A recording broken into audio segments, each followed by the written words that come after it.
Hey folks, today we talk about what I'm sure is going to become my new favorite hang on the back filter, the Tidal 55, right after this.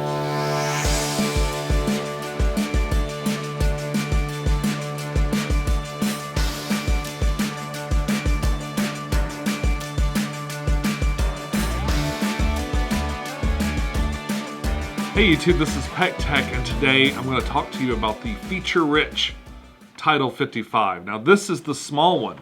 This is a very large hang on the back filter appropriate for a 55-gallon tank.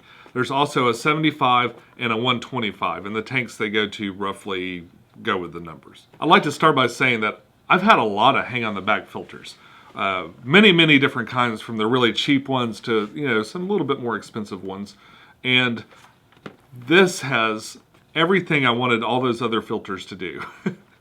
I don't get this excited about a hang on the back filter that often. I've been moving more towards canister filters and that sort of thing, and I just built a corner filter for this other aquarium that I'm working on. But this is pretty incredible, and I think what I'm going to do is I'm going to replace one of the Marineland ones I have downstairs with this, and put this on my 55 at the end of the video. I want to show you all the features, okay? And let's start down here at the bottom at the pump.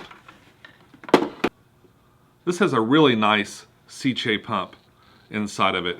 Very powerful, and it's put here at a lower level so that you never have to prime it. All right, it's going to be below water level, so if the power goes out, if I've had a number of hang on the back filters with this problem, the power goes out or something happens, or maybe you did a water change and you're about to start it back up, the pump won't go until you prime it by putting water into the top. Well, you never have to do that because the pump's way down here. Alright, so we're looking at this filter piece by piece, and we're going to just start here at the bottom. Alright, this has an intake that is telescopic, so you can make some adjustments there. This piece covers the motor, or the pump, for the water, and this little wavy line here indicates the water line. So you want to have this part below the water line. Now this sits pretty low in here, and I don't think that'll be a problem unless you're really evaporated out or something. Another thing that's cool about this is this little dial here, because inside there's a mechanism that moves back and forth to cover this up. And the reason is this has a surface skimmer. This is pretty rare. I don't know, I don't personally own any box filters that have done this before, but this is pretty cool. A surface skimmer right in the top. You can use this dial to adjust how much water comes in from there versus here. So if you need a lot of surface skimming, you move the dial towards this and it will block it. If you don't want all your water going in there for the surface skimming, you turn it this way, back away from the pipe, and this opens up, and it does from both sides. So it's pretty cool. All very cool features, but we just got started. Okay, so right here on the side of the filter, there's a little clip. And this is actually a small heater, but what it's for is just to attach a heater right to the side. So you've got the heater right there. So yeah, and this fits in there very comfortably right at the thickest part, but that's a pretty small heater. That was for a 20-gallon. There's plenty of room for a large size heater to attach right there. And it's really nice to have the heater near the flow of water to get the heat dispersed properly throughout the aquarium. You do have a flow control right here at the top. And you can cut the amount of flow by as much as 80%, depending on what you're trying to do. Maybe if you're throwing some food in there and you don't want it to immediately get churned back up into the filter, you can turn it down for a little bit, or maybe you're working on a project. Me, I generally keep them all the way up. But yeah, you can cut the filter flow by as much as 80%. Now we get into the really cool stuff, and the reason SeaChem is sort of partnered with this project, okay? Right here on the top, we have this huge media basket. I mean, this is enormous, and it's sort of locked in with little tabs, so it doesn't just float out. It's going to come with SeaChem biological media and activated carbon. I actually have a couple of things I pulled together to make a little witch's brew and put in here right before we put it into the 55, and we'll go over that in a second. But it's got a really big bin, has this bit of foam here at the bottom, and there's drain holes there too. So what's great is you need to clean your filter. This lifts right out. Here's the next feature, and this isn't talked about nearly enough. Remember those little drain holes? Well, they fit into little tabs right here on the lid. So you can actually take the lid, and you've got a tray. So now if you need to take this to the sink or keep it on your glass lid or something like that, you've got a nice little tray that doesn't make a mess. It's the little things, guys. It really is the little things that make things just like... Okay, another feature of this filter, if it starts to get too clogged up, it's got a little overflow chamber right here. It's a little small chamber, and it's got a floater valve. So this little blue thing will come up and let you know that your filter is getting kind of clogged and it's time to clean it. So there's that. Also, right next to that chamber, there's another little overflow, and it's got a small hole out. So it's got a way to get the water out of the filter if it starts to get a little bit clogged.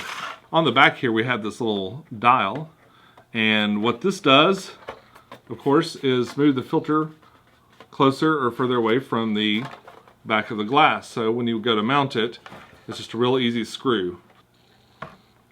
And there's no chance of this popping off. It's in there. It's got a nice little rubberized area here so that it doesn't do any harm to the aquarium. Even the spillway for this filter was designed to cause as little noise as possible. So this is angled in such a way that the water goes in really nice and quietly, and you don't get so much of that waterfall effect. Unless your evaporation is really out of hand. Now this cool feature is kind of difficult to see, but if you look right here, you see how there's a wedge? And what this is for, if you have a rimless tank, that little wedge there keeps this thing flush with the back of it. So that might help you if you got a tank like that, but it also works just fine on the regular rim tanks like what I'm going to be using it. Alright, so I want to add some media to my new filter, and I've gathered just a couple of things that I'd like to try to put in there. And just as by way of example, the kind of things that you could put in there. Alright, now this is kind of cool. This is by Seachem, and I hadn't seen this before. I really wanted to try it out. This is the premium brand, the Aqua Vitro. And I think that this is a souped up version of Purigen. Is that right? This is the highest, what does it say? Ultra high capacity organic waste removal. Highest capacity organic filtration resin on the market. That sounds pretty cool. I want to put that in there. Also, I've got the Matrix Carbon by Seachem. Really good carbon. I'm going to put a little bit of carbon in there. Okay, and of course I'm going to need some biological material, and I've got this Biomatrix by Aqualife. I'm going to add that with this bag here into the filter as well. You have to remember when you open your carbon, it comes in this plastic bag because it's really, really messy and it goes everywhere. So you probably want to rinse this out a little bit before you go throwing it into your filter. Alright, and I've opened this stuff too, and it, again, much like the carbon, has its own little bag. So let's set that aside. This stuff doesn't come in a bag. It just comes loose, these small little gravels here. And so, I've got this bag. We'll just pour, I'm going to pour some of it in, not all of it.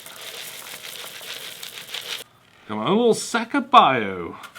Alright, now I'm all loaded up and ready to go. Of course, we've got the mechanical filtration, biological, and chemical filtration here at the top, and still plenty of room to add in some of my own biological material to help kickstart some of this other stuff. Very cool. On its own little tray, let's go ahead and put it in. Alright, and it's in there. Alright, I'm excited to get this on my tank, so let's do that now. Now I've had this Penguin 350 on the back of my tank for well over a decade. So I was really, really excited to try this new Seachem filter and really show you guys all the cool features it can do.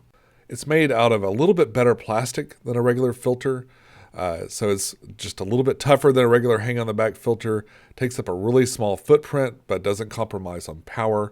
Of course, it's got this really nice lid that comes on and off very easily. It's got the really awesome filter tray. It does have a little bit higher price point than a regular filter, but it doesn't rely on a bunch of replacement media. For the most part, the stuff that this comes with, you can either rinse and go, or is things that you'd replace anyway, like your carbon and chemical filtration. So in the long run, you get a great product for the price.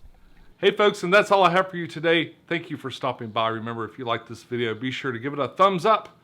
I'll be back next week where we go the other way, and I'm going to show you how to make a really primitive, simple, easy filter, a corner filter, with porette from Swiss Tropicals. I interviewed him back in the summer. I made an order with him, and I'm going to install a corner filter in my 20-gallon upstairs.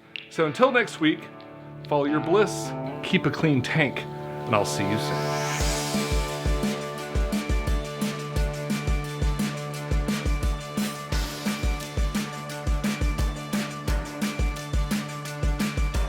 Is going to become my new favorite hang on the back filter right after this. And this is the cover for the...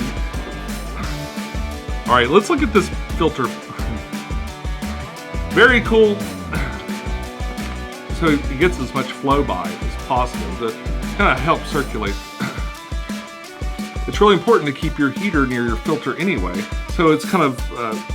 all kinds of crazy stuff. I mean, you could really go, you know, but you can load this up. So now if you want to carry this to the sink or just keep it on your glass, lid, it's got a nice little rubberized, we'll see that in action. Goes in quietly and not so.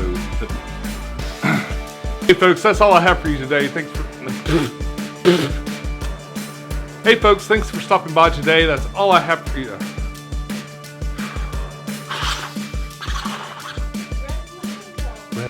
It's the little things, guys. It really is the little things that make things just like super cool.